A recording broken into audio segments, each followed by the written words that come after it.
माझा मितवा मालिकेच्या आजच्या भागामध्ये आपण पाहणार आहोत की आता आजी आणि सगळीजण बसलेली असतात। राकेशला जो बॉक्स दिलेला असतो त्यातून राख येते, त्यामुळे राकेशचं तोंड काळं पडतं। सगळ्यांनाच खूप मोठा धक्का बसतो। तर अंजली आता लगेच राकेशची बाजू घेतच सगळ्यांसमोर भांडू लागते आणि म्हणत असते की बघितलं, तुम्ही मला सांगताना इथे यायला आणि आता इकडे आल्यानंतर तुमचं किती अपमान केला गेलेला आहे। मला ना या गोष्टीच मुळात आवडत नाही।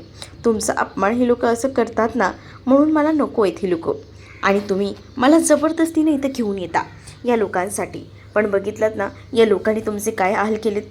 मग इकडे हे करण्यासाठी मला बोलवलं आहे का, असं देखील रागातच राकेश बोलत असतो। राकेश जेव्हा हे सगळं बोलतो तेव्हा ईश्वरी समोरच उभी असते।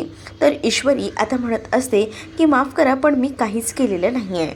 असं म्हटल्यानंतर आता अंजली ईश्वरीला म्हणत असते की तू तर काही बोलूच नकोस, तुझी ही सगळी नाटकं आहेत, मला कळतात ना, उघाचे ना चांगुलपणाचा आव आणू नकोस, कळलं ना, असंही आता म्हटलं जातं।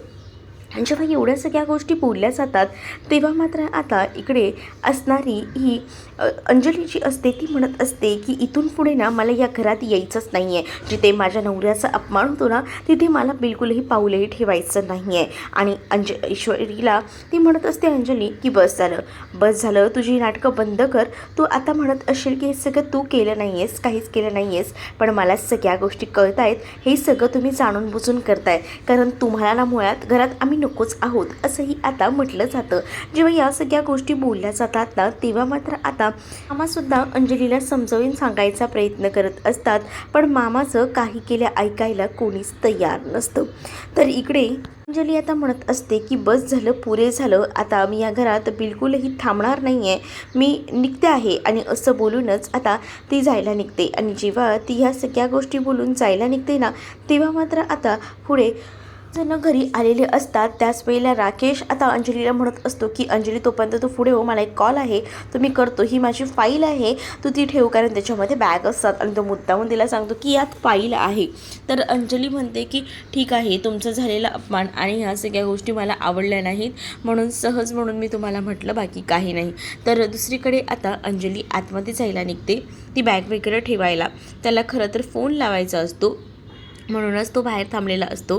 तर तो फोन लावायला बाहेर थांबलेला असतानाच मागून येऊन तो दादा जो आहे तो त्याची कॉलर धरतो आणि त्याची कॉलर धरून त्याला म्हणत असतो की काय रे, कुठे भटकतोयस, तुला काय वाटलं तुझ्यावर पाळत नाही आहे का, माझी बरोबर तुझ्यावर नजर आहे, तू काय करतोयस, कुठे जातोयस, तुला लपडी करायला टाईम आहेत, बाहेरच्या पोरी फिरवायला टाईम आहेत, पण तुला इकडे पैसे द्यायला माझा टाईम नाही आहे हां, असंही आता म्हटलं जातं। एवढ्या सगळ्या गोष्टी जेव्हा आता तो दादा बोलत असतो ना तेव्हा राकेश त्याला गयावया करत असतो, म्हणत असतो की नको एवढं मोठं रामायण करू नका, म्हणजे बायकोला कळलं तर तिला त्रास होईल, ती प्रेग्नेंट आहे, असं देखील आता तो म्हणत असतो। पण तो दादा कुठे ऐकतोय, दादा मात्र आता त्याला म्हणत असतो की तुझं ना मी काही ऐकणार नाही आहे, म्हणजे नाही आहे, कारण मला माहिती आहे ना की या सगळ्या गोष्टी कशा आहेत त्या, आणि त्यामुळेच ना या सगळ्या गोष्टी ना नकोशा झालेल्या आहेत। मला कळत नाही आहे का तू काय काय गोष्टी करतोयस त्या, अरे तुझ्यावर बरोबर लक्ष ठेवून आहे मी। तेवढ्यातच ना लफडी वगैरे हा शब्द ना इथे असणाऱ्या अंजलीने ऐकलेला असतो।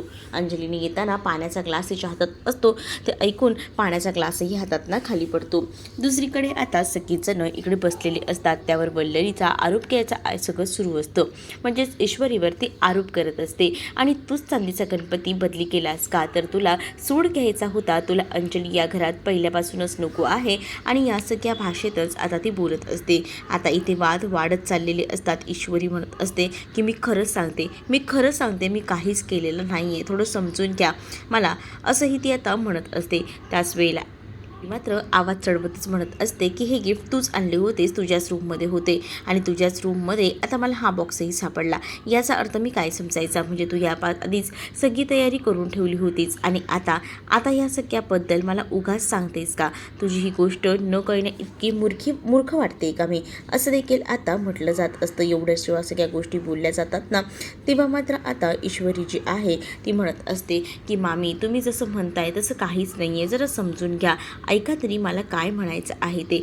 परंतु आता इकडे मामीचं बोलणं ना इकडे कोणीही ऐकून घ्यायला तयार नसतं, कारण मामी जे आहे ना ते उगाचचे फुकटचे आरोप करत असते, ते सुद्धा ईश्वरीवर जेव्हा ते फुकटचे आरोप ती करत असते ना अर्णव शांत उभा राहिलेला असतो आणि हे सगळं बघत असतो.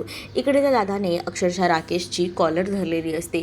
राकेश आता म्हणत असतो की दादा मी खरंच काही केलेलं नाही आहे सोडा. मग अंजली तिथे येते. अंजली म्हणते की हे सगळं काय चाललं आहे. तर अंजलीच्या समोर आता मुद्दामून राकेश नाटक करतो आणि हा माझा मित्र आहे आणि याची वागणूक तशीच आहे. हा ना माझ्यासोबत जास्त वेळ असतो. मग काय करताय पैशांचं, कोणत्या पैशांचं, काय काय झालं आहे सांगाल का. मग आता तो म्हणतो राकेश की काय ना आम्ही दोघांनी मिळून काही इन्व्हेस्टमेंट केले आहेत ना त्याचबद्दल ते बोलत आहेत. म्हणजेच पैशांचे इन्व्हेस्टमेंट आणि ह्या सगळ्या गोष्टी. आणि त्याच वेळेला चला ना आतमध्ये, चला आतमध्ये बसून गप्पा मारा आणि मग चहासुद्धा घ्या असं अंजली आता म्हणते. अंजलीला त्या दादाचा स्वभाव थोडा विचित्र वाटत असतो तरीसुद्धा तिने त्याला घरी बोलवलेलं असतं. दुसरीकडे आता पाहायला मिळतं की इकडे मामा जे आहेत ते मात्र ईश्वरीवर लागलेले आरोप पुसायचा प्रयत्न करत असतात. म्हणजे ईश्वरी अशी काही चूक करू शकत नाही कारण ईश्वरीमध्ये तसा कोणताच गुण नाही आहे असं देखील आता मामा जे आहे ते ठणकावून बोलत असतात. तर दुसरीकडे आता पाहायला मिळत असतं की वल्लरी मात्र जोरजोरात आवाज करत असते आणि जोरजोरात मात्र ती ईश्वरीवर आवाज करतच बोलत असते की कोणीच केलं नाही आहे म्हणताय, मग नेमकं केलं तरी कोणी आहे. तर इथे असलेल्या आकाशला सुद्धा विचारलं जातं काय रे आकाश तू काही केलं आहेस का प्रँक वगैरे. आकाश म्हणतो की डॅड सो सॉरी मी असं कशाला करू, या सगळ्या प्रसंगात मला नाही आवडलं हे सगळं करायला, मी नाही केलं आहे काहीच असंही आता आकाश म्हणतो. आता आकाशने हे उत्तर दिल्यावर मग आता तुम्ही काय बोलणार आहात बोला ना. जर सगळीच जण म्हणत असाल की मी केलं नाही आहे मी केलं नाही आहे मग केलंही कोणी, मी आणि आईने का, असंही वल्लरी आता रागारागात बोलत असते. त्याच वेळेला आता ईश्वरीवर लागलेले आरोप पुसण्यासाठी अर्णव उभा राहतो आणि अर्णव जो आहे तो मात्र रागातच वल्लरीला म्हणत असतो की बस झालं आता मामी, बस झालं, खूप सहन केलं, खूप ऐकूनही घेतलं, पण आता इथून पुढे मला एकही शब्द ऐकून घ्यायचा नाही आहे आणि माझा ना पूर्णपणे ईश्वरीवर भरोसा आहे. ईश्वरी असं काही करणं शक्यच नाही ओके. आणि मी तुला सांगतोय ही गोष्ट जी बोलली आहेस ती आता शेवटची, पुन्हा ईश्वरीवर आरोप करायचा नाही कारण अंजली ताईला घरी आणण्यासाठी तिची चाललेली धडपड ही मला माहिती आहे आणि ती हे सगळं करणं शक्यच नाही असं देखील आता अर्णव बोलत असतो. दुसरीकडे आता तो दादा येऊन बसलेला असतो तर अंजलीला राकेश मुद्दामून सांगतो की अगं त्याने चहा ठेवू ना म्हणजे जेणेकरून त्यांना बोलता तरी येईल निदान, हाच त्याचा उद्दिष्ट असतो.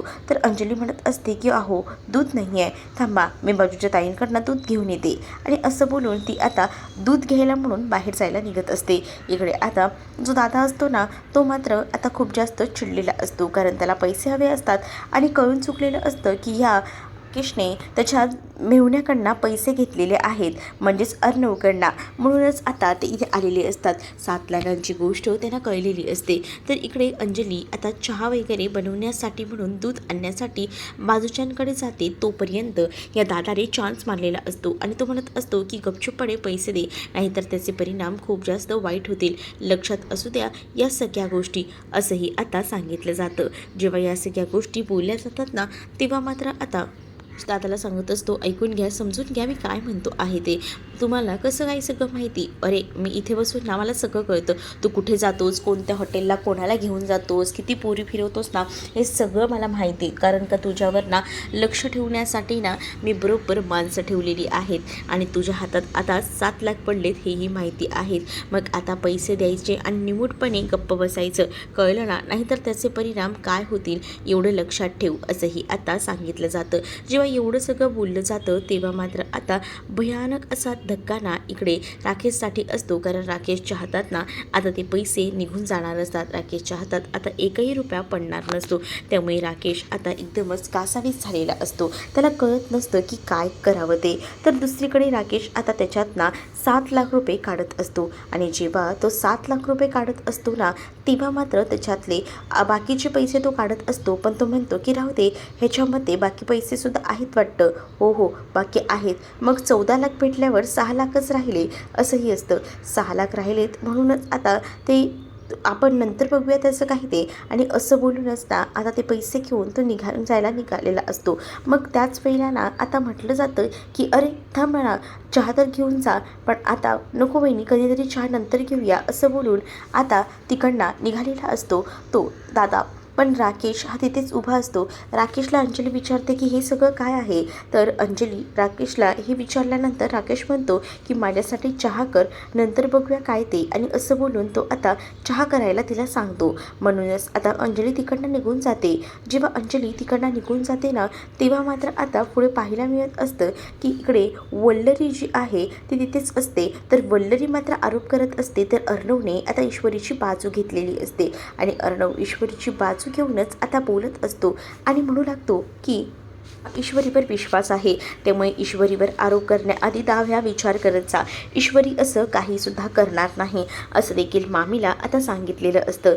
आणि अर्णव जेव्हा हे सगळं बोलतो तेव्हा मामीची बोलतीच बंद होते आणि ईश्वरीला मात्र आता अर्णवचा खूप जास्त अभिमान वाटत असतो. कारण अर्णवने अशा सगळ्या पडत्या काळात ईश्वरीची बाजू घेतलेली होती आणि या सगळ्या गोष्टींमुळेच आता खूपच जास्त आनंद झालेला होता. आणि दुसरीकडे मात्र आता ईश्वरी जी आहे ती मात्र आता विचार करत असते की खरंच ना हे मला किती समजून घेतात. पण दुसरीकडे वल्लरी मात्र ईश्वरीवरला बोलायचे एकही चान्सेस सोडत नाही. एक एक करून सगळीजणं निघून जातात आणि त्याच वेळेला जेव्हा सगळीजणं निघून जातात ना, तर ईश्वरी आणि त्याचसोबत इकडे असणारी ही मामी फक्त समोरासमोर वन अँड वन असतात. मग त्यावर वल्लरी म्हणत असते की तुझ्या या नाटकाला घरातले सगळे भुलत असतील पण मी काही भुलणार नाही आहे, असंही आता ती बोलत असते. त्यावर ईश्वरी म्हणते की हे सगळं कोणी केलं आहे ना ते मला चांगलंच माहिती आहे, पण माझ्याकडे आता पुरावा नाही आहे ना. पुरावा असेल ना तेव्हा मी सगळ्या गोष्टीत ना कशा बघा सगळ्यांसमोर आणते. ते फक्त मला थोडा वेळ द्या, मी पुरावा शोधते. आणि असं बोलल्यानंतर ईश्वरी वल्लरीला मुद्दामून टोमणे मारत असते. कारण वल्लरीने आता हे सगळं केलेलं असतं आणि वल्लरी काय चीज आहे या सगळ्या गोष्टी ईश्वरीला बरोबर माहिती असतात. आणि म्हणूनच ईश्वरी खुलेआमपणे तिला म्हणत असते. जेव्हा ईश्वरी ही सगळं काही बोलते ना तेव्हा वल्लरी शांतच राहते. वल्लरीला आता ईश्वरी हेही म्हणते की बाकी कोणी विश्वास ठेवू अथवा न ठेवू, पण माझ्या नवऱ्याचा माझ्यावर खूप जास्त विश्वास आहे, समजलं ना, असंही आता म्हटलं जातं. वल्लरीला राग येतो. वल्लरी म्हणते की याचा बदला तर मी आता घेणारच. दुसरीकडे अर्णव रूममध्ये गेलेला असतो. त्याच वेळेला ईश्वरी अर्णवला समजावत असते. अर्णवला सांगत असते की थांबा, तुम्ही शांत व्हा, नका इतका विचार करू, थांबा, असं बोलून ती आता त्याला सावरत असते. त्यावर मात्र हे सगळं कुणीतरी घरातल्यानीच केले, बघितलंच का, या सगळ्या गोष्टींना घरातल्यांनाच कोणाला पटत नाही आहेत. म्हणजे या सगळं करण्यामागे नक्कीच कोणीतरी आहे, पण नेमकं कोण हे काही केल्यास समजत नसतं. ईश्वरीला आता राकेशचंच नाव आता अर्णव घेत असतो. राकेशच हे सगळं केलं असणार आहे, कारण त्याला ना मुळात ना अंजलीताईला ह्या घरात आणायचंच नाही आहे आणि त्याचसाठी त्याचे हे सगळे प्रयत्न सुरू आहेत. त्याला असं वाटत असेल की आपल्याला काही गोष्टी कळत नाही, पण आपल्याला बऱ्याच गोष्टी कळतात. हे सगळं ना मला तर वाटतं त्या राकेशनेच केले, असंही आता अर्णव बोलत असतो. अर्णव जेव्हा हे सगळं काही बोलतो तेव्हा मात्र आता इकडे ईश्वरी हे सगळं गोष्टी सावरायचा प्रयत्न करत असते. आता राकेशचा फोन आलेला असतो. राकेशचा जसा फोन येतो ना तसं मात्र आता अर्णव तो कॉल रिसीव्ह करतो. अर्णव जेव्हा आता तो कॉल रिसीव्ह करायला जातो तेव्हा ईश्वरी त्याला सावरत असते आणि ईश्वरी आता म्हणत असते की थांबा ना, मी तुम्हाला सांगते ना, असं बोलूनच आता ती त्याला थांबवायचा प्रयत्न करत असते. तर राकेश मात्र आता या सगळ्या सूड भावनेने रागात असतो आणि त्याच वेळेला जेव्हा तो रागात असतो ना तेव्हाच तो अर्णवला कॉल करायचा प्रयत्न करू लागतो. जेव्हा त्याने आता ठरवलेलं असतं पुन्हा एकदा आपण पैसे मागायचे आणि मग पैसे मागूनच आपला हिशोब जो आहे तो क्लिअर करायचा. म्हणूनच आता त्याने फोन केलेला असतो आणि राकेश आता अर्णवला म्हणत असतो की तुला जर उद्या तुझ्या बहिणीसोबत जर होळी साजरी करायची असेल ना तर लक्षात ठेव, तुला मला पैसे द्यावे लागणार आहेत, असंही आता सांगितलं जातं. एवढ्या सगळ्या गोष्टी जेव्हा सांगितल्या जातात ना तेव्हा अर्णव म्हणतो की तू आता माझ्याकडे पुन्हा पैसे मागतोयस. 10 लाख रुपये रंगपंचमी खेळायचे तो मागत असतो, कारण त्याला माहिती त्याच्या हातात ना आता एकही रुपया राहिलेला नसतो. सगळा पैसा तो समोरचा व्यक्ती घेऊन गेलेला असतो. मग आता पैसे नसल्यामुळे राकेशचं डोकं चालत नसतं आणि म्हणून राकेश विचार करतो की आजच्या एका दिवसाचे 7 लाख प्लस 7 लाख मिळाले आहेत तर त्या संधीचं आता सोनं करून घ्यायला हवं, असाच विचार तो करतो आणि म्हणूनच तो आता त्याच्याकडे पैसे मागत असतो. पण आता अर्णवही तितकाच हुशार असतो. अर्णव म्हणतो की तुला काय करायचं आहे ना ते कर, पण उद्या मी ताईला ताईला रंग तर लावणारच आहे, हा माझा विचार पक्का आहे आणि त्यामध्ये ना मी कोणतेही बदल करणार नाही आहे. तुझ्या डोळ्यासमोर नाही ना हे चॅलेंज मी घेतलं तर बघ, कारण मला ताईला रंग तर लावायचाच आहे आणि बघत बस नाही लावला ना तर बघ, असंही आता म्हटलं जातं. जेव्हा या सगळ्या गोष्टी बोलतो ना तेव्हा मात्र आता इकडे असणाऱ्या राकेशची बोलती बंद होते. राकेशला असं वाटतं की या निमित्ताने निदान का होईना आपल्याला काही पैसे मिळतील आणि आपलं काम होईल. पण ह्या सगळ्या गोष्टींमध्ये अर्णवने पूर्णपणे प्लॅन फ्लॉप करून टाकलेला असतो आणि जेव्हा तो पूर्ण प्लॅन फ्लॉप करतो ना तेव्हा मात्र आता इकडे जो राकेश असतो तो आता चिडलेला असतो, कारण त्याला खूपच जास्त राग येत असतो. तो विचार करतो की हे सगळं काय होऊन बसलेलं आहे, म्हणजे आपल्या हातात ना सगळ्याच गोष्टी गेलेल्या आहेत. मग आता चॅलेंज दिल्यामुळे राकेशही आता एकदमच शांत बसतो. दुसऱ्या दिवशी सकाळी ईश्वरी जी आहे ती बाहेर आलेली असते आणि खाली येऊन ती आता सगळ्या गोष्टींचा विचार करत असते. म्हणजेच ज्या ज्या काही गोष्टी काल घडल्या होत्या त्या सगळ्या तिच्या डोळ्यासमोर येतात आणि त्यामुळेच ना ती जरा खूपच जास्त अस्वस्थ असते. जेव्हा ती इतकी अस्वस्थ असते ना तेव्हा आजी तिथे येते आणि आजी आता तिला समजवायचा, तिच्याशी बोलायचा प्रयत्न करू लागते. तर आजी तिला सांगते की ज्या काही गोष्टी झाल्या आहेत कालच्या दिवसामध्ये त्या सगळ्या काही विसरून जा, नको विचार करू या सगळ्या गोष्टींचा, असं बोलून आजी तिला सावरून घेत असते. तर ईश्वरी म्हणत असते की थँक्यू आजी, तुम्ही मला समजून घेतलंत म्हणून. अर्णवसोबत माझाही तुझ्यावर विश्वास आहे. हे जे काही झालंय ना ते चुकीचं झालंय, पण ते कोणी केले ते तर बघायलाच हवं, असंही आजीचं आता म्हणणं असतं. पण ईश्वरीवर आता आजी कोणतेच आरोप घेत नसते. ईश्वरीलाही थोडं बरं वाटत असतं. ईश्वरी ही थोडी रिलॅक्स असते, कारण तिलाही जरा सगळ्या गोष्टी कळत असतात. तर दुसरीकडे मात्र आता पाहायला मिळत असतं की आजी ईश्वरीला समजवते, आज धुळवडचा सण आहे, मग आता असं टेन्शनमध्ये राहू नकोस, थोडं रिलॅक्स राहा, कारण तुलाही माहिती आहे की हा तुझा पहिला सण आहे. मग थोडं का होईना ईश्वरीला बरं वाटतं आणि म्हणूनच ईश्वरी जी आहे ती म्हणत असते की हो हो मला बरं वाटते. त्यानंतर ईश्वरी आणि आकाशने आता प्लॅनिंग केलेलं असतं.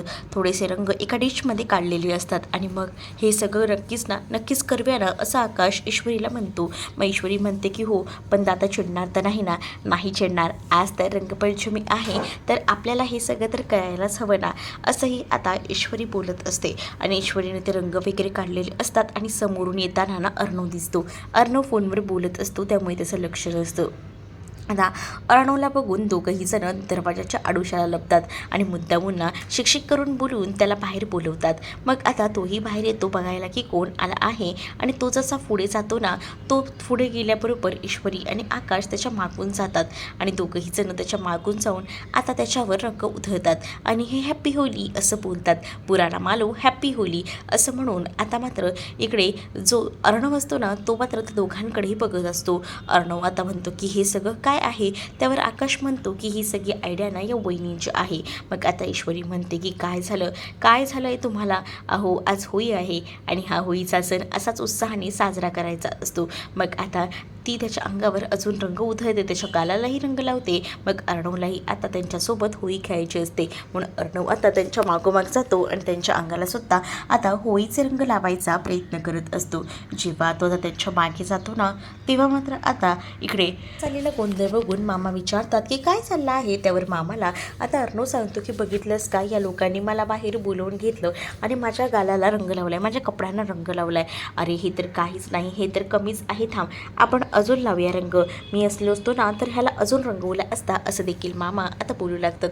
मामा जेव्हा असं बोलतात तेव्हा ईश्वरीला अजूनच हसू येतं. मामासुद्धा आता ईश्वरीच्या टीममध्ये असतात, त्यामुळे आता अर्णव म्हणत असतो की हे काय मामा. दुसरीकडे आता या वल्लरीने जे आहे ना ते कलर एक बनवलेला असतो आणि त्यामध्ये बहुतेक खास कुजलीची पावडर टाकलेली आहे आणि ती आता म्हणत असते की आता हा जो रंग आहे तो रंग ईश्वरीला लागेल आणि त्यामुळेच ना ती खूपच जास्त खुश असते बाहेर जाऊन धुळवड खेळण्यासाठी. मग आज बाहेर धुळवडीचं आयोजन केलेलं नसतं, कारण आज बाहेर खेळायचं नसतं, घरात सगळेजण याचा थोडासा रंग लावून का होईना रंगपंचमी साजरी करत असतात. वल्लरी म्हणते हे काय चाललंय सगळं घरात, चला ना बाहेर जाऊया. पण आता ताई नाही आहे तर आमचं ठरलंय की सेलिब्रेट करायचं नाही, म्हणून त्यामुळे काहीच नियोजन आम्ही केलेलं नाही आहे असं देखील आता सांगितलं जातं. जेव्हा या गोष्टी सांगितल्या जातात तेवढ्यातच समोरून आता सुप्रिया येताना दिसते. सुप्रिया जेव्हा येताना दिसते ना तेव्हा मात्र आता वल्लरी जी आहे ती विचार करते की कोण आहे बापरे ही अनेका. वल्लरीला जशी सुप्रिया दिसते तशी मात्र आता वल्लरी जी आहे ना ती तोंडाला पूर्ण कलर लावून घेते. तिच्या हातामध्ये जो कलर तिने ईश्वरीसाठी बनवून आणलेला असतो ना तो कलर तिला नाईलाजास्त तोंडाला लावून घ्यावा लागतो. तर दुसरीकडे आता जेव्हा सुप्रिया येते ना तेव्हा विहीनबाई तुम्ही आलात का, या तुमचं स्वागत आहे. आणि त्याच वेळेला येताना सुप्रियाने रंगपंचमी म्हणून आता पुरणाच्या पोळ्या बनवून आणलेल्या असतात. ईश्वरी लगेच जाते आणि आपल्या आईला मिठी वगैरे मारते. आईने रंगपंचमीसाठी मस्त सेलिब्रेशन करण्यासाठी पुरणाच्या पोळ्या आणल्यात हे बघूनच ती खूप जास्त खुश असते. इकडे मात्र आता वल्लरीच्या तोंडाला रंग लागलेला असतो. स्वतःहूनच तिने वाटी स्वतःच्या तोंडाला लावून घेतलेली असते. त्यामुळे मामा वगैरे सगळीजण तिच्या पाहून हसत असतात. मग आता विहीनबाई हे काय, मग आता मुद्दामूनच वल्लरी म्हणत असते की हे सगळं नाही ह्यांच्यामुळे झालंय, मी पटकन तोंड धुवून येते असं बोलून ती संधी साधून आतमध्ये आता निघून जाते. ईश्वरी आणि आई गप्पा मारत बसलेले असतात आणि त्याच वेळेला आता अंजलीताई नाही आहेत का असंही विचारलं जातं. आता अंजलीचा विषय काढल्याबरोबर अर्णव लगेच रूममध्ये निघून जातो. त्याचबरोबर आता नम्रता कशी आहे, नम्रता का नाही आली असंही आकाश विचारतो मुद्दामून विषय बदली करण्यासाठी. कारण तर तिला माहिती अंजलीबद्दल विषय वाढत गेला तर पुन्हा सगळ्यांचे मूड ऑफ होणार हे आकाशला माहिती असतं. म्हणूनच आकाश मुद्दामून म्हणत असतो. तर आजी आता म्हणतात की कसं काय येणं केलं, आज म्हटलं सगळ्यांसाठी मस्त स्पेशल अशा पुरणपोळ्या घेऊन जाव्यात म्हणूनच मी आले होते. वल्लरी आता रूममध्ये येते आणि वल्लरी त्या रूममध्ये आल्यानंतर त्या रंगामध्ये ना पूर्णपणे तो खाजकुजलीची पावडर टाकत असते. खाजकुजलीची पावडर टाकल्यानंतर वल्लरीला माहिती असतं की खाज उठणार आहे, पण हाच रंग तिच्या गालाला लागलेला असतो. त्यामुळे आता वल्लरीचे काय हाल होतील खरंच काहीच सांगता येत नाही. आणि त्यामुळेच ना वल्लरी जे आहे हे सगळं आठवत असते, कारण तिच्या गालाला तो रंग लागलेला असतो. वल्लरी सूड उकवायला तर जात असते ईश्वरीवर, पण तो सूड तिच्यावरच उठलेला असतो. कारण तिला असं वाटतं की या सगळ्या गोष्टी हे करून तिला साध्य होणार आहे काहीसं, पण ते होत नसतं.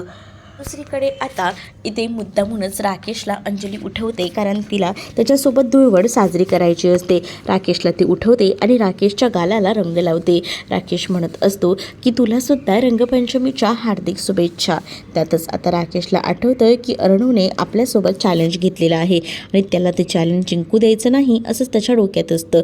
मग आता अंजली म्हणत असते की तुम्हाला आजचा हा दिवस खूप जास्त शुभमय जावो माझ्याकडनं आणि आपल्या बायाकडनं तुम्हाला धुळवडीच्या शुभेच्छा. तर आता राकेशही म्हणतो की ठीक आहे, मी आवरून घेतो हे सगळं काही. त्याच वेळेला अंजली आता राकेशला म्हणत असते की तुमचे ते मित्र आहेत ना दादा, त्यांना घरी बोलवून घ्या ना आजच्या दिवशी जेवायला. काय जेवायला का, मध्येच काय चाललं आहे तुझं, राकेश आता विचारतो.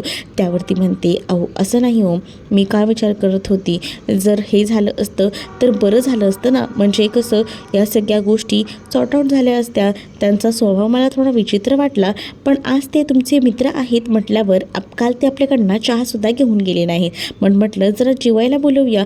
पण राकेशला ना त्याचं नाव काढलं की थोडी भीती वाटत असते, हे त्याच्या चेहऱ्याच्या हावभावावर ना दिसत असतं. आणि त्यामुळेच ना अंजली म्हणत असते की काय झालं, ते तुमचे मित्रच आहेत ना की आणखीन कोणी, सांगा ना या सगळ्या गोष्टी असंही आता म्हटलं जातं. त्याच वेळेला आता म्हणत असतो की तू नको एवढा विचार करू, मी चल फ्रेश होऊन होतो, तूही फ्रेश हो, म्हणजे कसं आपण धुळवडीसाठी तयार राहू ना असंही आता सांगितलं जातं. मग आता तीही फ्रेश व्हायला जात असते, पण तिच्या डोक्यामध्ये ना सारखे तेच विचार फिरत असतात. तिला तेच जाणवत असतं की नक्कीच काहीतरी झालेलं आहे. दुसरीकडे आता राकेश जो आहे तो रूममध्ये आलेला असतो आणि अंजली तयार होऊन बाहेर सगळ्यांकडेच बघत असते.